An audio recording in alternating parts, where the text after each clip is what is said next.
Hello, beautiful people, and welcome back to Fairyqueen Talks. I'm so glad you're here with me today.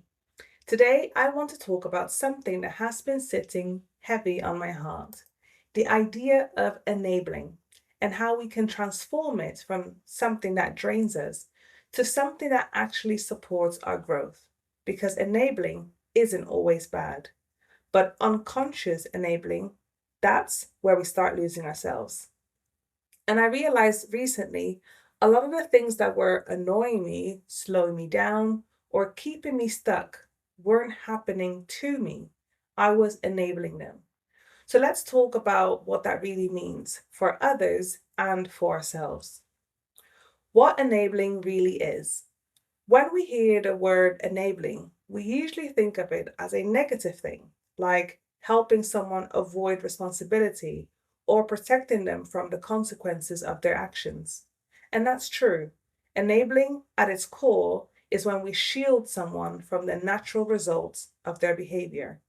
It can look like doing things for people that they're perfectly capable of doing themselves, making excuses for someone's harmful behavior, avoiding hard conversations because we don't want conflict, or even lying, covering up, or over giving out of guilt or fear.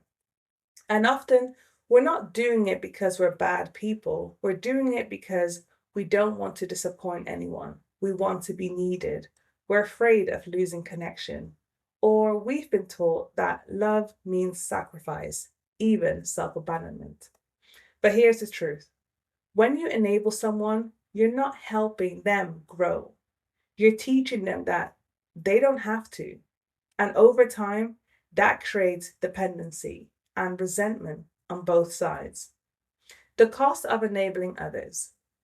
One of the biggest costs of enabling others is that it quietly teaches you to neglect yourself.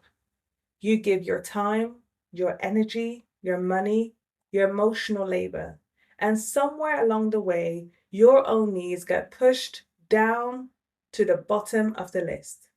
You start feeling burnt out, irritated, stuck, and you might even feel guilty for feeling that way because you're just trying to help.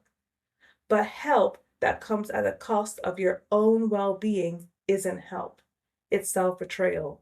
And I had to sit with that. I had to ask myself, what am I enabling outside of me that's actively holding me back? Once I made a decision to stop that, it forced me to ask a much deeper question: what do I actually want to enable? Reframing, enabling yourself. Here's where the shift happens. What if we stopped using the word enabling only as a warning and started using it as a choice? Because enabling yourself means prioritizing your self care without guilt, setting boundaries that protect your energy, defining what good looks like for your life, allowing yourself to struggle, learn, fail, and grow. So many of us are amazing at supporting others, cheering them on, making space for their dreams, believing in their potential. But we don't give ourselves the same grace. We root for everyone else and then wonder why we feel unseen. So let me say this clearly: the same positive energy you give others, you deserve to give that to yourself first. Run your own mile before you support others running theirs. Enabling versus supporting, the difference. Enabling says, let me do this for you so you don't struggle. Supporting says, I believe you can do this and I'll walk alongside you. Enabling removes consequences. Supporting allows growth. Enabling is often driven by fear, guilt, or control. Supporting comes from trust, trust in their ability to rise. And this applies to you too. Supporting yourself means letting yourself face discomfort, letting yourself learn the hard way sometimes, not rescuing yourself from every challenge. Growth doesn't come from being protected from life, it comes from being equipped to meet it. Healthy enabling, encouragement without self sacrifice. Now, let me be very clear.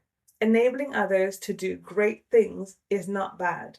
Encouragement is beautiful. Celebrating others is powerful. But it can be done from a healthy distance. You don't have to be the one who fixes everything. You don't have to be the only support system. It takes a village, and you're one individual in that village. Healthy enabling looks like encouragement, not overextension, belief, not control, guidance, not doing the work for them. You want to enable people to have initiative, to seek support when needed. And sometimes that support doesn't have to come from you. There's a saying I keep coming back to: love your neighbor as yourself, not instead of yourself, not at the expense of yourself. You don't come last. You come first. Because when you enable your own growth, you learn how to help others in ways that don't drain you. You stop rescuing, you start empowering. And that's real love. So today I invite you to ask yourself, what am I unconsciously enabling that no longer serves me? And what do I want to consciously enable instead? Start there. Thank you for sitting with me here today on Fairyqueen Talks. And as always, take care of yourself like you matter, because you do.